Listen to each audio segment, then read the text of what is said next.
Welcome back to That Wasn't in My Textbook, our bi-weekly podcast that helps us uncover the things we always wish we learned from that boring, bulky textbook. I'm your host, Toya, and you're now listening to Episode 9, The History of Travel, from the Green Book to Pandemic Road Trippin.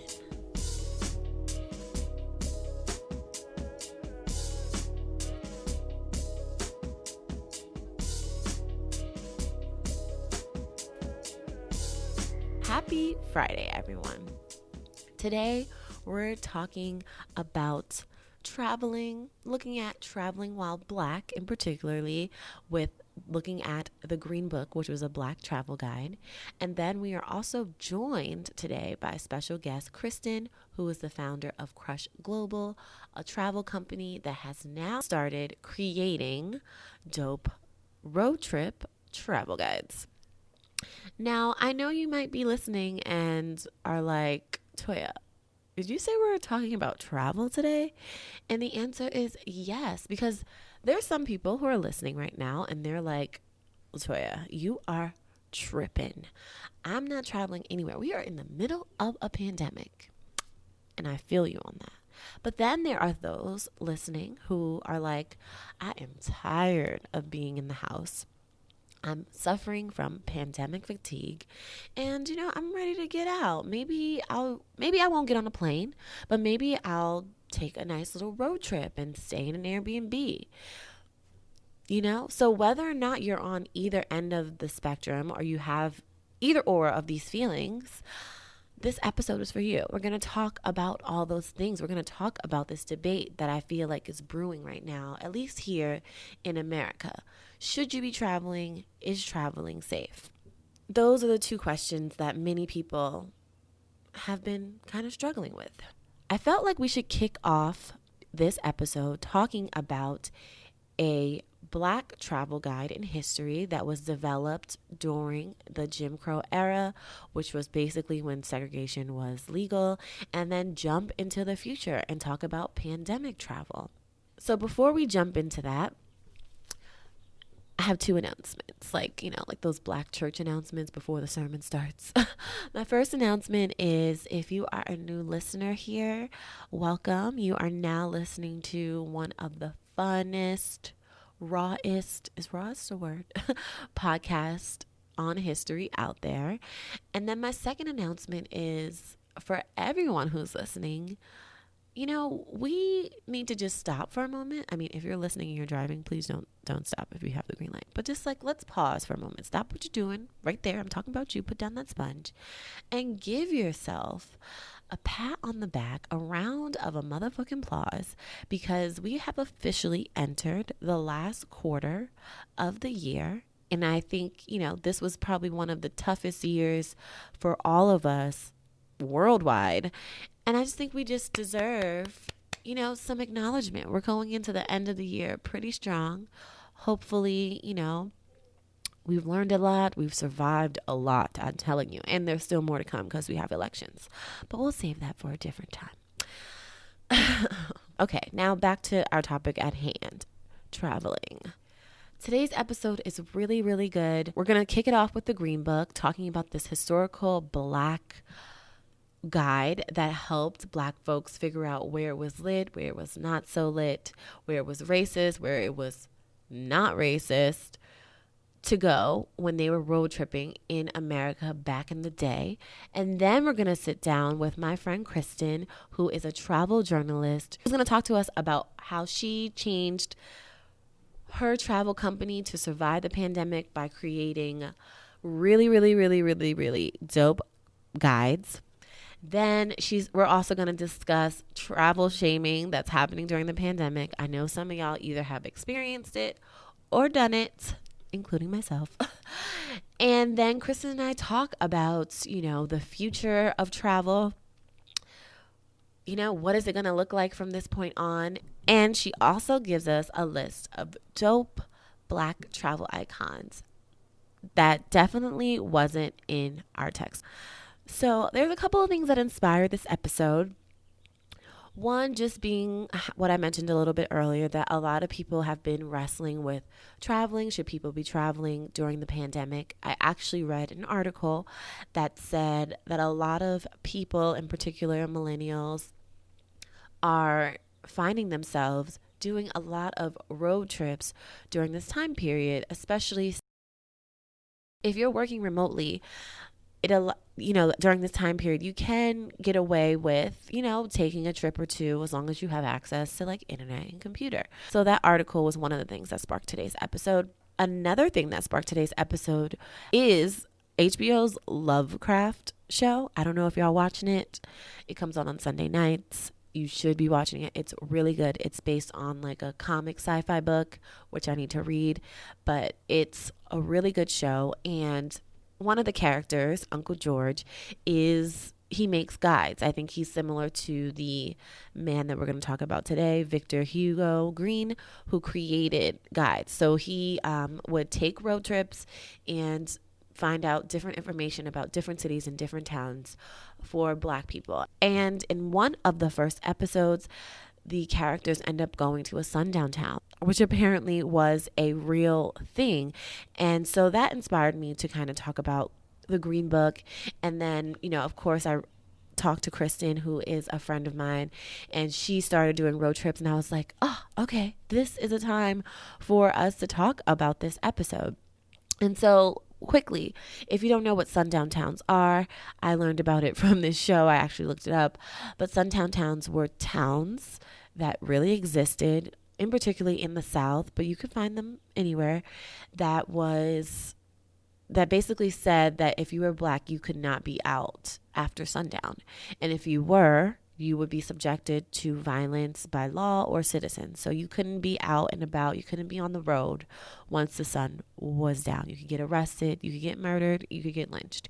And that was a thing. It was a legal term, and it was enforced by law enforcement. I've used the word Green Book a couple times. I haven't gone into the details quite yet, but some of you who are listening might have heard of the Green Book. There was a film about it shot a couple of years ago, and I think it did relatively well in terms of like gaining awards. But people had a lot of beef with this film. So one of the things that people didn't like was that it was shot by a mostly white team of men, I believe. One of the other things that people didn't like about the film was that it didn't focus on the book. In actuality, it ended up focusing on a couple, and the book happened to be mentioned a couple times here and there. I haven't watched the film. I'm not interested in watching the film, but I know that, when we talk about things that weren't in our textbook, for me, the Green Book wasn't. I don't think a lot of people had it in their textbook, but I know the book might be familiar to some people because there was a film about it that had a lot of controversy, and I think people ended up learning something new, but then they also weren't satisfied with the quality of the film. So, yeah, so you might have heard of it before. But let's jump into, what the Green Book is and some other facts that we should know about this historic, iconic Black guide that kept Black folks safe. And then we're going to jump into the interview with Kristin, where we're going to talk about the current and the future of pandemic traveling. So we always start with the definition. What is the Green Book, and was it really green? So the Green Book was a traveler's guide, a Black traveler's guide in particular. Word on the street is that they called it the Black Bible of Travel, but the other official names include the Negro Motorist Green Book and the Negro Traveler's Green Book. The guide came out every year over a course of about 25 to 30 years. It was created by Victor Hugo Green, and he started them in 1936, and the last one I believe was in 1967. And again, they were published and printed during the Jim Crow era, which is basically the time when Jim Crow laws were upheld, which are which were just laws that said it was legal to discriminate against someone who's black, and that the laws that made it okay to have a colored water fountain and a white water fountain, and, separate but equal. That's pretty much what those Jim Crow laws were about. Racist, legally enforced ass laws. By the way, Victor, the creator of the Green Book, was from one of the best places on earth. Where do y'all think that is? Harlem, New York. Yes, similar to your host, he was from Harlem. He also worked for the United States Post Office, which, shameless plug, if you have not listened to the history of USPS episode on how USPS created a black middle class back in the day, and on the current state of USPS, then I suggest that you go listen to that. But clearly, Victor was one of the many black folks that were hired by the USPS, and we're making connections here episode by episode. So boom. Okay. Enough with that little tangent. Let's get back to the subject at hand. So during this racist Jim Crow era, road tripping exploded across the U.S. because during the 20th century, more and more Americans were able to afford cars. So the combination of affordable cars, people making more money so they could have this thing called disposable income, extra money in their pockets, and the creation of paid vacation really popped off the road tripping scene. It just became a really big thing here in America. And so, tourist homes, roadside motels, restaurants, tourist attractions, all these other things made it convenient for car travel. And it made it joyous and spontaneous and adventurous for most, emphasis on most, Americans, but not for black folks. The experience was quite the opposite. Car travel could be really, really dangerous. Traveling while black, period, was a scary experience. And, if you pull up to the wrong restaurant, gas station, you could be humiliated, you could be beat, and in worst case scenario, you could be murdered. So Victor kind of experienced the difficulties of traveling while black, and that's what sparked him to create the Green Book. He actually drove from Richmond to New York. He went to go pick up wifey, and they drove from Richmond to Harlem, New York. And that's when he got that firsthand experience of how hard it was and how difficult and how dangerous it was to road trip while black. And so, boom, we got the Green Book. So at 44 years old, remember, it's never too late to start that thing that you've been thinking about. Green published the first guide, and that was in 1936. It was only 15 pages long, and this first edition only listed New York City businesses that welcomed black folks. Now, I don't know if a lot of people know this, so turn me up a little bit in your headphones, but the Green Book wasn't the first or the only black guide. There were other guides like the Hackley and Harrison Hotel and Apartment Guide for Colored Travelers, which actually came out before the Green Book. That was like 1930 to 1931. Then there were other guides that came out around the same damn time as the Green Book, like the Travel Guide and Grayson's Guide, the Go-To Guide to Pleasant Motoring. But they didn't really pop off or reach the audience size of Victor's Green Book. People are calling it the Bible of black travel. So once you get a name and a rep like that, you don't really have any competition now, do you? People loved the first Green Book so much that the following year, Victor just made it bigger and better. And it included businesses not only in New York, but nationwide. Now remember, the first one only listed black-owned businesses in New York City.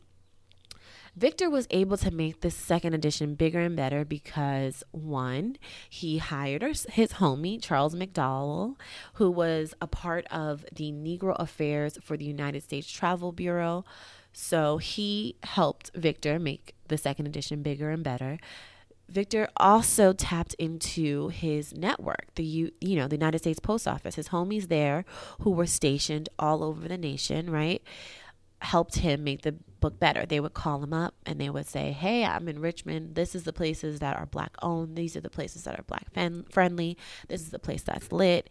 And so he used his network, because the United States Post Office is all over the world, to create a better guide, because he also couldn't travel all over.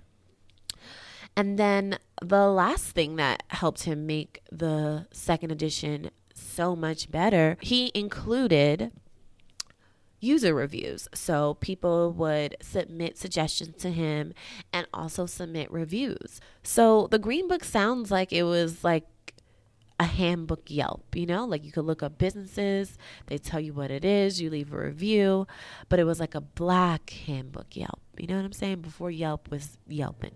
So in this second one, that's bigger and better, there were a list of motels, tourist homes, restaurants, and there was an additional list of taverns, nightclubs, tailors, barbershops, beauty salons, drugstores, liquor stores, gas stations, and garages.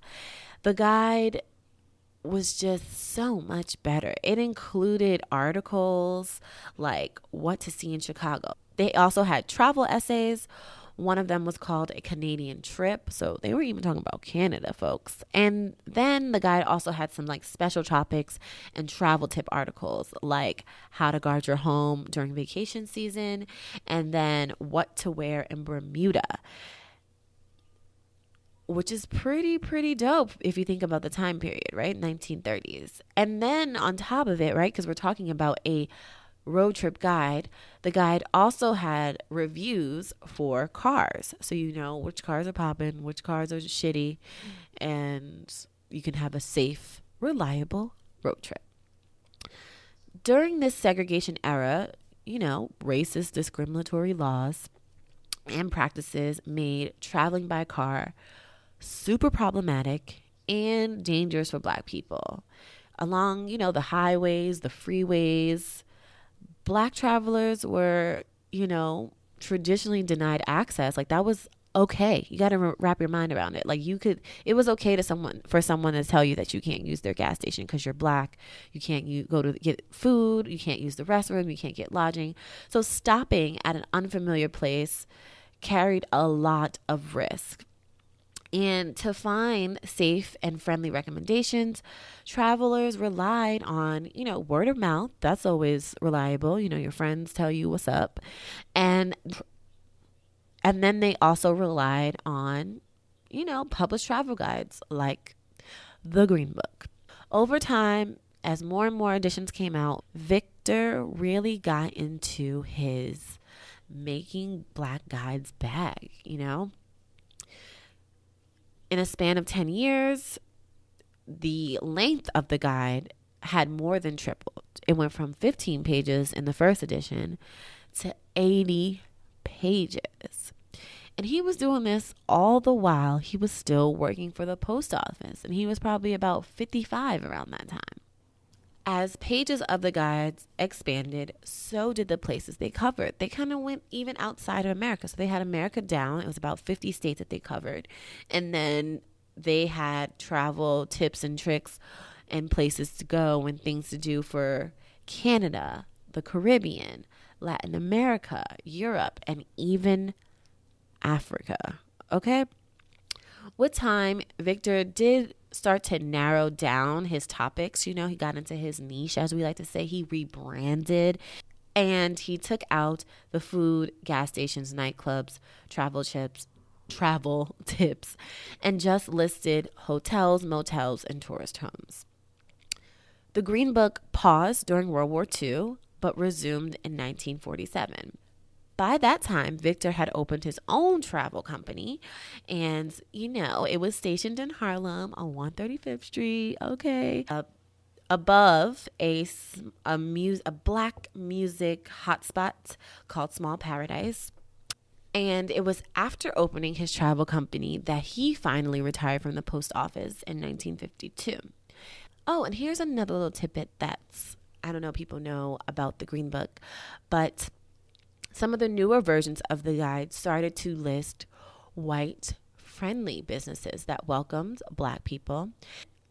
But, there was also some white-friendly businesses that might have got their way into the book because they're just trying to get the black dollar, good old capitalism. Generally speaking, the Green Book didn't really get into politics, but, the overall tone of the book and inspiration behind the book was because they were trying to safely navigate racist-ass America, right, and segregation. So here and there in the guide, you would find subliminal and some not so subliminal writing from Charles or Victor or other contributors of the guide that kind of addressed some of the fucked up shit that Black travelers had to do to remain safe on the road. In the intro to the 1948 guide, Green wrote, and I quote, "There will be a day sometime in the near future when this guide will not have to be published. This is when we as a race will have equal opportunities and privileges in the United States. It will be a great day for us to suspend the publication, for then we can go wherever we please and without embarrassment." Green passed away in 1960, 4 years before the passage of the Civil Rights Act that put an end to freaking Jim Crow. Thank goodness. Took too damn long. Once the Civil Rights Act was passed in 1964 and, now segregation is not legal, it kind of reduced the demand for the guide and the publication ceased in 1967. Now, if you're interested in seeing what the Green Book looks like, you can Google it. There's some that will come up from like the Smithsonian Museum, the African American Smithsonian Museum in DC, but also the New York City Public Library, Schomburg, the Schomburg in Harlem, okay? The Schomburg Center for Research in Black Culture, that's the official name, has digitized 21 issues of the Green Book. So if you're interested in learning or seeing it, they might have it on their website or you might have to go in. I'm not really too sure. So those are the things that I wanted you to know. So those are the things that should be in our textbook about, road tripping and traveling while Black. It probably should be in the history textbook around, somewhere inserted around the Jim Crow era, talking about traveling while Black in the Green Book. Now, the Green Book was created in the Jim Crow era, right? The 1930s to the early 1960s. However, history and the news show that it's still challenging and quite dangerous to travel while Black, as we've seen different articles where people are getting harassed when they're standing in line for an airplane, and particularly getting harassed if they're standing in line for the first class line because Black folks can be in first class, right? That's sarcasm, everyone. So we know that traveling while Black is still a modern day touchy issue and challenge for Black folks. And then just on top of that, just doing anything while Black at this point seems like a point of freaking contingency, like a point of danger. Like you can't even go to the store and pick up Skittles and Sprite while Black in your own neighborhood. You can't sleep in your own bed, in your own house while Black. The list goes on and on and on. But today is about traveling. So now we're going to jump into the interview with Kristin, where we're going to talk about the future of traveling, and particularly looking at road tripping. We're going to talk about traveling during the pandemic. We're going to talk about travel shaming because, some people are really doing that right now. We're going to talk about the Josephine and Baldwin effect. You might not know what I'm talking about, but listen to the interview and you'll find out. And then we also discuss road tripping and in the United States at this moment during the pandemic and the current state of traveling and the future of traveling. So let's jump into this interview with Kristin. All right. Kristin, thank you so much for joining me on That Wasn't My Textbook podcast. You're very welcome. Thank you for having me. Yes, I'm very excited to have you here because, we're friends. We're also in a dope book club, which I'm excited for our meeting on Saturday to talk about Lester. But I would just really wanted to have you on here because you're a really dope travel journalist and you are like you're a vet in this game. So I really wanted to have you kind of talk to us about, traveling, because I think that's a really important and popular topic right now during this pandemic. Like, can you travel? What's the safest way to travel? And I know that you just recently released some really dope road trips, highlighting Black owned businesses. So, I love that. So I'm really excited to like learn more about that process. And, as a experienced travel journalist, to tell us like, what is the landscape right now and what you think the future is. So I'll let you start out by introducing yourself. Awesome. I'm Kristin Braswell. I am the founder of Crush Global Travel, which started about 5 years ago. And it was meant to be a service for Black travelers in the space to be able to travel based on their budget, their need, their interests. I started in Havana, Cuba. That was really successful. And then we launched into Paris, Morocco. And then 2020 came and I kind of had to shift my international focus to more domestic, safe things. And so that's how the road trips came about. Yeah, I feel like the theme of 2020 is definitely pivoting, and you have like done that with these road trips because that's all I'm looking at right now. So the signature question of the show that we always open up with our guests is like, what is your definition of travel or traveling? Mm-hmm. So my definition of travel is taking yourself out of your own immediate experience and going into another one, and that doesn't have to entail having a passport or even getting on a plane. It's simply exposing yourself to something different than your immediate environment. Because I've gone places like in Queens, when I lived in New York, and I was like, oh, I feel like I'm here, in a completely different place. So I think that there's this idea, especially with social media, that you really have to flex when you travel. It has to be Mm-hmm. international, but it absolutely does not. And I think that it is meant to just get us out of our immediate surroundings to be introduced to new cultures, new food, new languages, and really broaden our way of thinking. So. Yeah, I love that you said, that it's also kind of, it doesn't have to be a passport. Because I think in a beautiful way, I think a lot of people of color, particularly in the past couple of years, have been celebrating luxury travel, which is dope. You know what I'm saying? But I also think that there is something that is missing about just discovering your neighborhood or the state next over, like when I graduated from grad school, I was on a super tight budget and I was like, I want to travel, and I couldn't travel anywhere. Like my bank account was like, I don't know where you're going. But I was like, okay, I'm going to make a point. I'm going to make a point to just travel like, domestically, just because there's some states I've never even been to. And that was the first summer that I went to like Chicago. And I was like, Chicago's so beautiful. And I didn't realize they were just like a food, like they have the food game on lock. I forgot the term they use it, but they have like all different types of food. I was just like eating all day, every day. And I was like, I need to do more of this. There's a lot of places that I haven't been, just in United States. And I feel like I've done a lot of international travel, which I'm grateful for too. But I'm like, I still need to I've never been to Atlanta. I don't want anyone to take away my Black card, but I haven't been to Atlanta. And I know that's like a place I need to go. So I think it's beautiful that you highlighted that it doesn't have to be, all passport stamps all the time, Right. especially during this Absolutely. time when you can't get on it. Yeah. Right. I mean, there are even places in California like Napa and Sonoma where I've been to Tuscany, fortunately in Italy and done the vineyards there. And I'm like, I'm in Napa and I close my eyes and feel like, oh, wait, this looks just like Italy. I think that there are domestic places that are just as beautiful as other parts in the world. Now, there are things about America to me that are very ugly, but they have less Definitely. to do with the way that some of the land looks. Some of the land is very beautiful. So I think it's definitely worth exploring. Yes, yes, yes. Okay, so another signature question is, Was traveling in your textbook, any type of traveling in your textbook growing up in, elementary, high school, college, all that stuff? Um,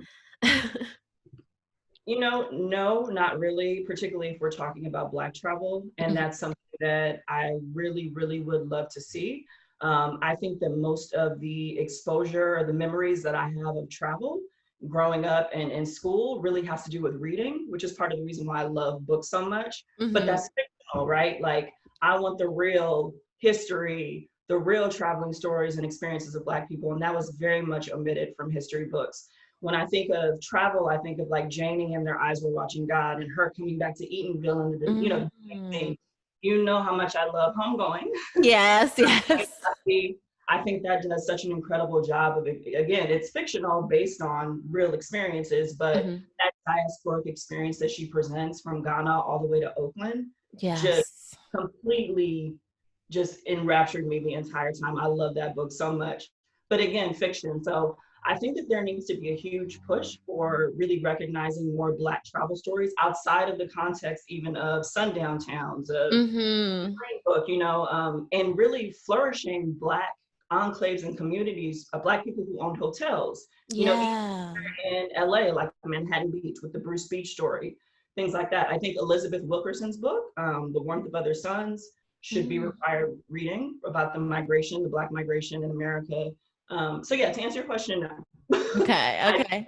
did not learn about that at all in school, and I think it's a tragedy. Yeah, and you kind of already answered my follow-up question, which was to be what part of the topic do you think is important to include in the books? And you already said it. Because yeah, I think like I know about green books, but I don't know if everyone knows about that. But there's also stuff outside of the green books, like you said. And I just learned about Bruce Beach because my friend went there, and then she tagged in. She said something about it, and I was like, what? Yeah, I So. mean, Mhm. that story to me warrants more articles, a movie, a documentary. I was reading recently that the Black community there actually did a swim-in, like where they refused to leave the beach. They were in the water. The NAACP helped organize it, and they got arrested. Like it's just, it's really an incredible story. And there's so many stories like that in Martha's Vineyard, up and down the coast in Virginia, of Black people who really created, especially their own seaside towns. Mhm. And I never learned about any of these things growing up at all. So, I know. And I think that that's important, just to learn about yourself. I think I think textbook focus a lot on slavery, you know what I'm saying? But there's also other aspects of right. the Black experience, before and after that need to be highlighted, like traveling. Yeah.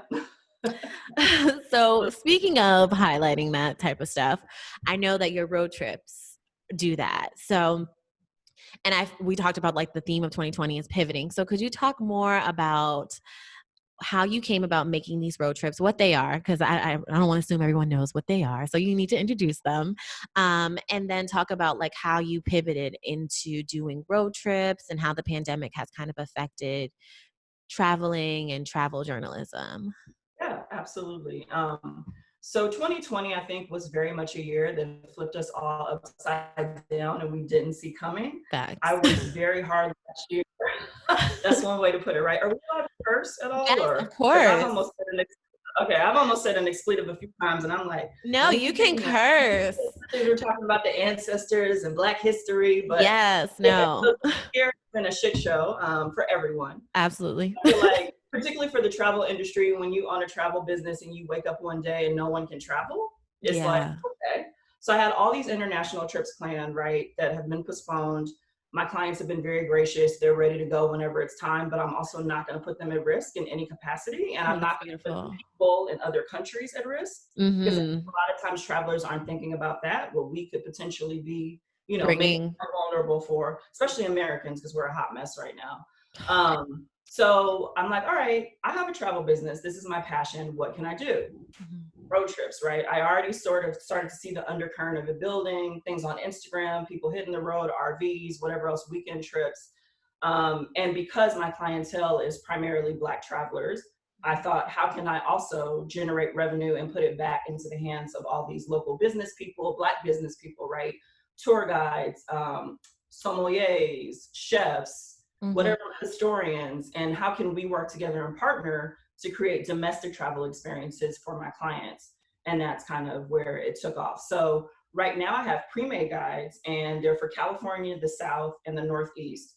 But we're Mm. also going to start to do customized guides for people who are in different regions or just want to have a different experience. So That's so yeah, dope.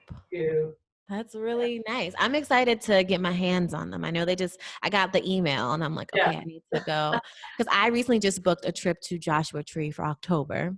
Okay. Okay. Yeah. So I'm like, okay, let me So see what I can yeah. do out there. Because I've never been there either. So That's actually the perfect time to go there, Mhm. because it is like hell hot there right now. Okay. Okay. October is when it cools down a little bit and you can really see the stars, and so that's a good time. All It's a good right, time. I'm excited. I'm excited Yeah. about that. Can you also just tell us about how you started Global Crush? Because I don't, we kind of just got into the conversation, but Yeah. what inspired you to start that? And I know it has a lot to do with Black travel, but like, how did it all come into fruition to get us here to these dope road trips that everyone should check out and buy and use? You. So what sparked Crush Global was my love for travel, and then that love of travel turned me into a travel journalist and then an entrepreneur. So I'll tell you a very quick story that started my love for travel. Okay. My mom was taking a class at a university very close to here, actually. And in the office, I was sitting there waiting for her to get out of class, and I saw a brochure for Oxford University. Mm. And they had this creative writing fellowship. I'm a Black girl growing up in LA, 10 minutes away from Inglewood. I didn't have a passport, don't know Oxford from whatever. I mean, of course, I had heard of it, Of course. but I just remember in that moment, and this is why I always believe like life will leave. The energy that you put out or what needs to be given to you will happen in that moment. Mm. Because it was one of those moments where I was like, oh, I'm going to Oxford. Don't know how I'm going to get there. Don't know if I'm going to get into the program, but I know that I saw that brochure for a reason. So I went to Oxford. My mom made a way. I was my Wow. economy flight from LA to Oxford, was in this writing fellowship program. And it was the first time I realized, oh, there's a world out there, like a real world outside of, even if I take a weekend trip with my family to San Diego, there are people who speak different languages, who live Mm-hmm. in a completely different time zone, who have, completely different cultures, ways that they survive. And I fell in love with that. And I thought, how can I always stay connected to this type of mentality where I'm always aware of everything that's outside of my immediate surrounding? I can tell their stories. I can connect with them. I can become a journalist. So I Mm-hmm. became a travel journalist. And then as I was having these experiences as a travel journalist, I thought, how can I share this with people, particularly with Black people? Because anything that I do, I want Black people to be able to do it too, Mm-hmm. especially if it's enjoyable. And so that's how I started Crush Global, really being able to share these experiences that I have had with the journalist, but as a journalist, been fortunate enough to have, and really imparting that education and those experiences to people as well. Wow, that's so dope. I like how it was just kind of like you saw that brochure and you were like, Yeah, that's what I'm going to do. yeah, That's the universe conspiring with you, yeah. And that was So, summer. That was actually the same summer that I was there, is around the time that Princess Di had died as well. oh, So it was wow. like we took day trips to it was a wild experience of seeing a country, in mourning, of being there Mm-hmm. the time, of realizing British people don't season their food. Sorry, British. I heard. Woo, girl, like, I see why. I mean, yeah, they needed to go to India and get Yeah, they those. need to get those spices. They needed to go. I wish they didn't need to, murder Exactly, people along the way, but exactly. They could kindly ask for a few things to liven, and of course they didn't. of But course, yes, you know, so. yeah. So in this pandemic, Mhm. I feel like there's this term that I looked up that I saw in like an article was talking about like travel shaming at this time, right? Because like Yeah, you were mentioning about earlier about like, you don't want to put your clients at risk. And at the same time, you don't want to put the people of these countries at risk because America is a hot ass mess. right. And so how do you feel about some of the travel shaming that's going around? And yeah, what are your thoughts and feelings on it at this moment? Honestly, I haven't paid too much attention to it. I feel like I've only looked at it from the perspective, and I try to practice this in general, like, well, this is what I'm gonna do. I don't know what Yeah, you're I'm gonna worried do. about my damn Like, self. exactly. I'm over here minding my business, and Hmm. mind yours, whatever that might be. I do feel a lot of empathy for the people in the service industry, Mm. or people who might be traveling. I feel like a criminal when I say very willy-nilly. Uh-huh.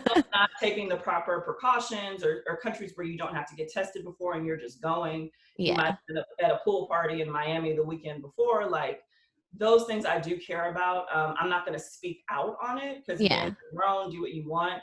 I would just say, for anyone considering travel, just think beyond yourself, right? Like, Mm-hmm. I know that it sucks, but I promise you, life is not going to end if we're not able to get on a plane for a few more weeks or a few more months. If it means that eventually we can, in some capacity that we once knew, we just have to sacrifice for the greater good right now. But if someone is being responsible, they decide they're going to take a weekend trip to Cabo, like, that's their business. I feel like, I personally don't feel comfortable traveling internationally, and probably won't until we see what happens with the elections in November and beyond. Yes, that 'Cause I'm part. like, are we about to go into a civil war? But that's another story. Yeah, And I will be traveling domestically, doing road trips and of course. promoting, but also just for my own enjoyment. So, yeah, I mean, people are listening. People also have that desire to still flex on social media. Yes, that's I it. personally don't really feel comfortable posting a picture of me in the Maldives at a beach villa, like, in the middle of a pandemic. That's just not Yeah. my thing. But I get that that is some people's, their vibe, their brand, whatever. So, Yeah, yeah. I mean, I haven't really been paying too much to it either. I mean, obviously I have Instagram and I look at people's stories and I'm just like, okay, like cool. You know what I'm right, saying?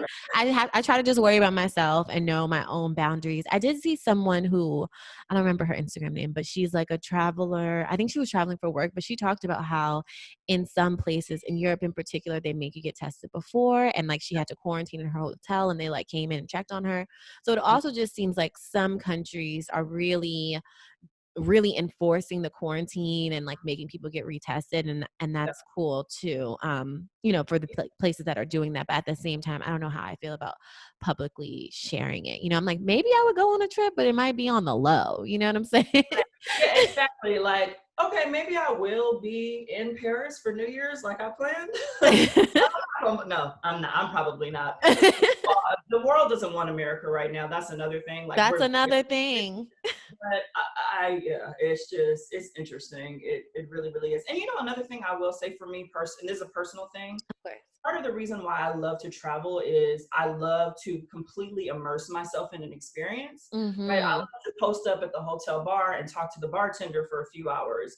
I like to take a tour, and you're in close proximity with people when you do that. So Mm-hmm. that human element that is so limited right now, from checking into a hotel with a mask to the Self-quarantining for pool that's, 14 yeah, days. but spaced away, like, that probably would make me a little bit sad while I was traveling, to be quite Yeah. honest, as well, Mm-hmm. and I might get a little anxious too. Yeah. So I need to just wait a little while. I'm Yeah. Because I really want to have like the full travel experience, like you're exactly. saying. I don't know how long that's going to take. It might take more than a year, but I think, yeah, that would also hinder. I've never traveled in these type of conditions. I don't know if I want to, not just because of like Right, the health risk, but because, like you said, like you want to immerse yourself in the culture, in the right. food, and the conversations, and you got to be 6 feet away Yeah, with the it's face mask on. and for some people that they're so tired of being home, it's like, that's fine. And also, I don't really like people like that anyway. I just want to go and be at a hotel, and I get that as well. Hmm. It's just too many steps for me. It's not worth it at this point. Yeah, yeah. So if someone is trying to navigate the pandemic, feeling a little bit pandemic fatigue, Yeah, what are some safe travel things you would suggest that they do? I would suggest road trips. Shameless plug, and I would suggest, hit me up. Um, and honestly, I would suggest, even if you don't want to do a road trip and you just want to fly domestically, I would say to do that, and to just really think about even virtual experiences. I think are a great idea. Mm-hmm. There are a lot of wineries in Napa, Sonoma that are offering like private virtual wine tastings for people and their friends. So I think that's a good way to kind of immerse yourself in a travel experience. Of course, it's not the same as actually sitting in a winery, but it's 2020. Um, and yeah, just doing a lot of outdoor stuff, I think, is going to be very therapeutic if you're suffering from pandemic fatigue. Like, if you're not, I'm not a hiker, for example, but I might go to Lake Arrowhead one weekend soon and just, sit by the lake. I think that will Mm-hmm. be helpful just to get out. So I would say really do stuff as outdoors, especially if you're on the East Coast before winter comes, um, Yeah. just to recenter yourself, because this year has been a blur, and I have found the more people that I talk to, myself included, I feel like I've worked harder this year, like working from home, actually, Mm-hmm. than I have when I was in an office, or the world was what it was. So I think it's important to really step back and recenter and try to get out in whatever Yeah. capacity. I agree. I mean, I think outdoor space is like been a key thing to this pandemic. Like, who has access to outdoor space? Do you have a balcony? Do you have a front yard or a backyard? I think that can really help with some of the, pandemic fatigue and just like your mental space, being home all the time, all day, every day is hard for anybody, even people who don't like people like myself, Right, right. It's one thing that when it's a choice, it's another thing when you tell me that I can't, you know what I'm saying? Absolutely. So I definitely agree. And I've been doing more hikes as well here in LA and, trying to go to the beach when it's sunset and there's not as many people, just trying to get out a little bit in a safe way as much as you Right. can. Yeah. So I definitely agree with that. Okay. So, speaking of, we're all talking about travel and stuff like that, and we're talking about history as well. Mhm. When I think of like historical people in history to travel, I think about, the author of Green Book and Right. Bessie Coleman, the first African Americans to fly. And we talked about that too, right? There's some things that some people are familiar with, like the Green Book, because of like the movie and all the other stuff. But what are some other travel icons that you admire that you feel like people should know? I have to say this to be completely transparent. Like, if Uh-huh. we're talking specifically about Black historical travel, I feel like I don't know as many as there probably Neither are. do I. And it makes me really sad, because I know that there are so many stories that we have not been told. But in Hmm. that same breath, I will say there are a few, and I just Okay. probably hundreds more. Yeah. I definitely think about Josephine Baker. Those Mm. images of her with her cheetah in Paris and Ooh. nude. I've seen a few really fierce pictures of Eartha Kitt like traveling around. Whenever I think of like the travel energy I want to exude, I always think of Eartha Kitt. She's a badass, so yeah. Yes, truly. James Baldwin, without question. And his travel experience in Paris is a little bit different and not as romantic as probably people make it to be. And Mhm. then lastly, I would say Betty Reed Soskin, Mm. who is the oldest national park ranger in Richmond. She's a Black woman. She's incredible.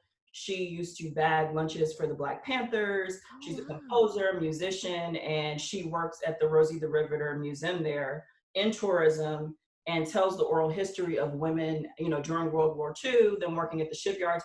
But she always talks about the Black narrative as well, of Black women who were involved in that, of our contributions, of civil rights, of how we're left out of white feminism. So I think for someone to be doing that, like in the tourism space at a national park, and she's like, I want to say like 96. So she has Whoa. seen a lot. Yeah. Yeah. Grew up Detroit, New Orleans. She and her husband at the time like moved to some neighborhood in California and were driven out by racists. Like, she has so many stories to tell. And I love that she is sharing this oral history with Mhm. people at, in a national park capacity. So she's someone I would love to see a movie done on, that I would love to sit down with. She's incredible. So Wow, I never even heard of her, so I'm oh, definitely gonna look into that. you've probably seen her on Instagram in some capacity and may not have known it was her. Like Okay. an older Black woman in a park ranger outfit. Have you ever Mhm. seen I her? think I have, like, here and That's her. there. Yeah, Okay. and Summer actually did like a feature on her last year. Um, Oh, she might have even had a cover or an alternate cover, but yeah, she's incredible, and she she has a sounds incredible. biography too.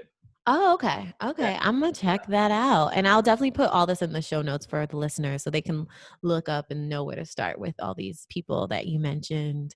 So speaking of, because you mentioned, James Baldwin and Josephine Baker.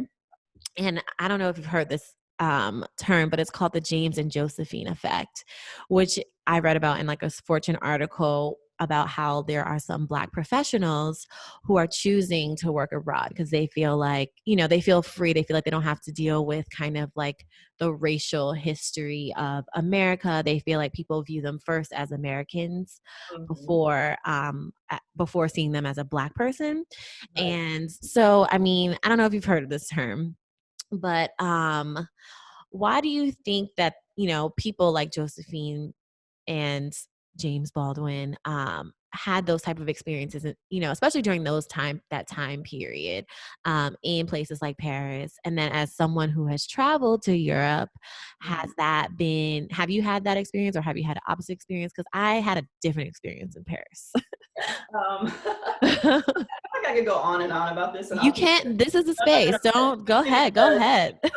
you're talking about two, like, some of my favorite things. Paris, James Baldwin. It's like, Yes. um, there's a lot to be said, but I think that there is the idea that they were in Paris is very much romanticized. I think Paris is romanticized in general, and I'm saying that as someone who loves Paris. But I think in the case of Josephine, she went there to be a performer. And in that space, it's very, like, the French are not afraid to be nude. They're not afraid, so the shows she was doing, they were very much welcomed at the time. I don't think that it was as much, she felt like a haven there as people describe, as she had an opportunity initially and then fell into Paris. And I think in particular what makes James Baldwin interesting is James Baldwin almost fled New York, and has said in numerous interviews, like he did an interview with the Paris Review where I remember he talked about he moved to Paris because he had no other choice. Like, he saw what America had done to him, to his family, to the people that he loved. And he was like, I'm going to end up dead in jail or commit suicide. Like, his best friend had committed suicide 2 years before he moved to Paris. Wow. And I don't think a lot of, I didn't know that. Yeah, he threw himself off the George Washington Bridge. And so when Baldwin gave this interview, he was like, I was going to be on the George Washington Bridge if I did not leave America, because that is what it was doing to me as a Black person being there. So there's this idea of escape, right? But I think that when people hear James Baldwin in Paris, they think of this incredible writer who was just free and totally went there because he loved it. Right. And so I would say he fled to Paris and then found a life there. And I can completely understand how, particularly as a gay man, he was more welcome there as well, which he's spoken about. And then in terms of my own experiences, I think that we as Black Americans are always aware of our race, right? That's just sort of the nature of being a Black American, because you're made to feel very aware of your race from the time you were born. And so when I go to other countries, sometimes if I am having a racially, like, tense situation, I do try to take a step back, because I'm like, are you doing this because I'm Black, or just because I'm a woman, or because I'm walking too slow? But my natural, reaction is sort of like, oh, you're doing this because I'm Black, because that's American mentality in me. And then there's other times where I'm not aware of my race at all in some places. And I'm like, are you a really good actor? Or you really don't care that I'm Black? So I think that it's so telling and so sad to a degree that America makes you aware of your Blackness in that way, right? Where even when you travel, I don't think that maybe many as people fear for their lives the way we do with the police in other countries, but I do think the idea that you can leave America and will not experience racism somewhere else is completely false. I've experienced racism for sure all over the world. In Paris in particular, with my last trip there, where I had a Karen situation where I had to, like, take a step back and go for a walk. And then there are other places like India, or, a more rural village that I may have been to, where I realize they're staring at me, but it's genuinely a curiosity. Yeah. It's not, what are you doing here because you're Black, Yeah. Or like you're lesser than. It's just like, oh, I've never seen. And it's fascinating. And then they'll be like, oh, Beyonce. And I'm like, no, but thank you. I'll take that. Right. They try to think of the first Black person, oh, Whitney Houston. It's like, exactly. Whitney Houston is no longer living, sir. Like, what are you even talking Let about? her rest in peace. Right, exactly. So yeah, I hope that answered the question. Yeah. But I understand this movement to leave America, but I also think the idea that you can move somewhere else and everything is going to be this utopia is false, because anti-Blackness, the results of colonialism, fascism, like, everything adds an element to an anti-immigrant, anti-Black scenario in some way around the world. Yeah. And those countries also have a history of colonialism and slavery to a certain degree. So I'm just like, I don't know where this theory came from. Yeah. I get it though. I mean, it feels extremely heavy to be in America right now. Yeah. In America's I always tell people, like, yes, racism is everywhere, But America's history is like a festering sore that just gets worse and worse, it feels like. Um, Mm-hmm. Whereas I think that there is a way that you can kind of coexist in other countries and not feel that heaviness on a daily basis like you do here. And I Mm-hmm. think that's the difference, and what a lot of people are seeking. Yeah. So, yeah. Yeah. Yeah. And I mean, and even now as we are in this pandemic, it's still it's it seems even heavier, right? Because we don't have the distractions of being able to travel and to be entertained as much because, everyone is quarantined and there's not that much entertainment. There's no concerts. There's no, you know what I mean? So the focus is really large. I wouldn't say extreme. It's really large, which is good because I think for a lot of people, especially non-Black people, it forces them to really see and recognize what's going on. But then I think on the other side, especially for Black people, for empaths, people who really feel it, it feels really heavy, and it feels really unfair to be like, not only do I have to fight this pandemic, but I have to continue to tell you that I matter and that I can't breathe. Yeah, And so it's just like this catch 22. absolutely. You know that saying they say when America catches a cold, Black America gets the flu. Like, I've never heard of that, but yeah, that makes sense. yeah, that's very much it. It almost, I talk about this a lot with people that I know, like the idea that we as Black people give so much to the world takes so much from us, culture, physical, mental, everything in between. I just there has to be a pot of gold somewhere for all of us because we deserve, like, I just feel like this year has been so heavy for so many people in general, and then to be Black on top of that, to your point, at times it's like, we are being tested. That's what I feel like. And what I don't know. I feel like we're almost suffering from the sins of other people, and we should get a break. Hmm. But yeah, 2020 has been very, very, very heavy, without question. Yeah. Uh, Without question. yeah. Let's see. Do I have any other questions? Okay. So we're gonna go into the last. Oh, my computer's being weird. Okay, we're gonna go into the last two segments of the Okay. episode. So the first is just like our signature question. If you had to write a chapter on traveling or travel journalism in a textbook, what would you call it and why? Oh, this is not a question I prepared for. So because you were, it got like a little bit staticky. So you said Okay, if I had I'll do it to, again. If you okay. had to write a chapter in a textbook on traveling or travel journalism, what would you call it and why? I would call it Bacchanalia, the freedom to be Ooh. in the world. And I would talk about the Oh. history of carnival, and how that relates to ancestry, to music, to even the music that we listen to now on on the radio. I'm very much interested in carnival culture. So yeah, that's probably what I would write about. And it's very historical. Like everyone thinks of, which I love. Don't get me wrong. Poom poom shorts and And a the skin wine. plaid, yeah, which is a part of it. But like the roots of it, particularly Juve, just give me the chills when I think about it. And that sort of rebellion against the French and their very uptight, masquerade balls that they were having, and these slaves, like, in black paint and being defined. Like, I just love that imagery. I love the sound of soca. I love the history. So that would definitely be part of my history book for travel. Yes. And I Carnival is definitely on my bucket list because I haven't been yet. So I'm just like, every year I'm like, I'm gonna go to Carnival. Obviously 2020 canceled this year's Right. lie that I probably told myself. But I'm like, next year, hopefully maybe the year after, I really want to wear the costume. I really want Yeah. to do all that stuff. Yeah, everyone, I mean, unless it's just not your thing, which I get. Like, I think that everyone should do carnival at least once in their lives. There's Mm-hmm. nothing like it, especially as it gets more, and maybe that is a benefit of it potentially being postponed because it was getting way too mainstream and really It expensive. was.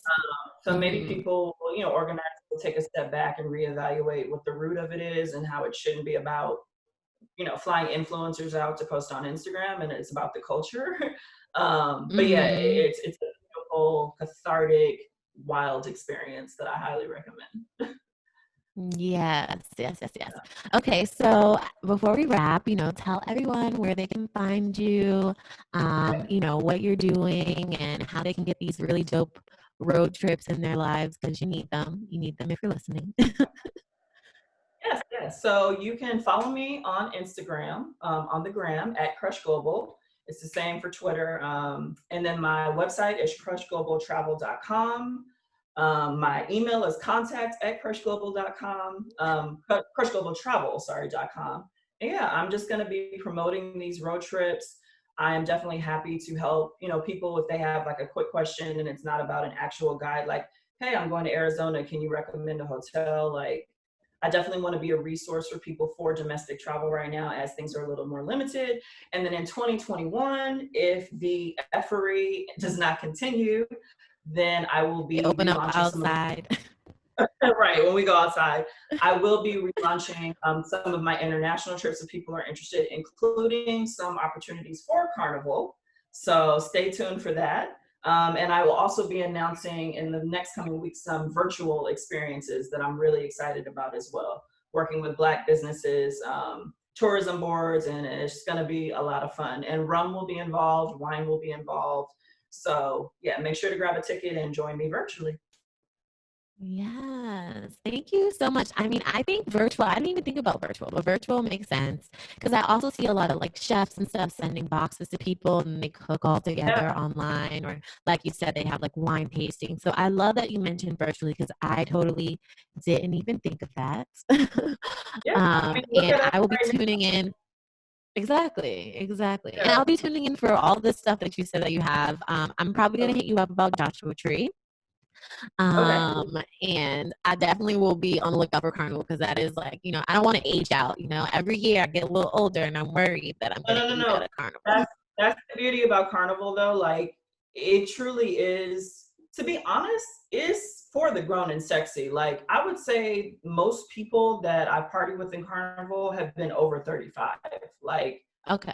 and then there are even some grandmas on the road getting their life. Like it's not an ageist sort of thing at all. So I Mm-hmm. will be Mm-hmm. at Carnival like in a thong probably when I'm 50. I really don't care what people think. I love that. That's what I love Yeah, about Caribbean culture, though. There's no age because there's little kids. They have yeah, the little kid carnival. I just yep. say age out in terms of whether or not my stamina and Gotcha, my gotcha, nap gotcha, times are gonna work. gotcha. Let me tell you, there's two things that you'll get through on Soca, coconut water and Okay. rum combo. It nourishes you while it gets you twisted. You're on the road. You're good. You're good. Hydrated and you're Yeah, drunk. exactly. All right. Exactly. Well, well, that's it. So everyone check out Kristin and thank you so much for joining me. Thank you for having me and enjoy All the right. rest of this very interesting day in California. And that is the conclusion of episode 9, the history of travel from the Green Book to Pandemic Road Tripping. I hope you really enjoyed this episode. If you did, could you please leave us a review if you haven't already? And you can also support by following us all over the interwebs.